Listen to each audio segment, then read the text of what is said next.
Historically tight race for Kansas governor, along with elections that will impact thousands in both states, Kansas and Missouri. So joining us this morning, Allan Katz, a political science professor at UMKC, extensive history in politics, former ambassador to Portugal. Thank you so much for joining us this morning. Happy to be here. Thank you. So let's start with that governor race in Kansas, because that was a situation that the entire state and the entire country really is watching to see what's happening. Unofficial results is what we're looking at right now, but if these votes hold, Chris Kobach will be the nominee. What do you take from this race for governor in Kansas? Well, two things. First of all, the race is essentially a tie, and there are enough votes outstanding that basically we're not going to know for a while. The real question, I think, becomes where those outstanding votes are from. Right. Should be able to track them if we know what counties they're from, whether the result will change. I think the Kobach win, in some ways, is sort of part of the Greg Orman plan. He needed someone, the independent in the race. Yes, who basically, I think, believes that his path to victory is having Kobach as the Republican nominee, which he believes, I think, will discourage certain moderate Republicans from going there, but could never move to a Democrat. I think the Democratic Party felt that their best hope of winning this was Kobach as the candidate. And there is some question that someone raised the other day, which is the president's endorsement of Kobach at the last minute endorsement, right? Right, last minute endorsement. The question is this: that were all the people who supported for the president going to vote for Chris Kobach anyway, or most of them, and therefore do they wind up taking votes from candidates who were were less likely to win, but ran to Collier because they saw the Trump endorsement as enough to maybe push Kobach over the top?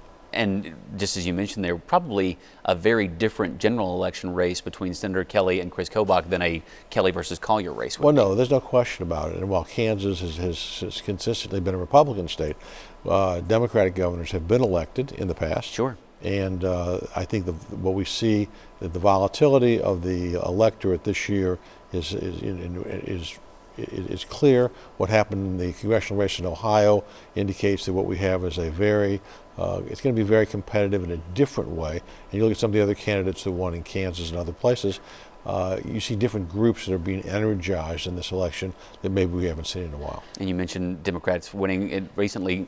Kathleen Sebelius, the most recent Democratic governor, supporting Senator Kelly. I want to ask you, too, before we run out of time, about the Missouri side, because obviously the big race there was on the Senate race between Josh Hawley and Claire McCaskill. No shock that they won their primaries yesterday. What do you see moving forward with this race? They were already throwing mud at each other through ads and that kind of thing before the primary even happened. Well, I think it's clearly a very competitive race. It's clearly one that the Republicans have targeted among the half-dozen Democrats in red states that President Trump carried rather handily. I think that Senator McCaskill is a very formidable candidate.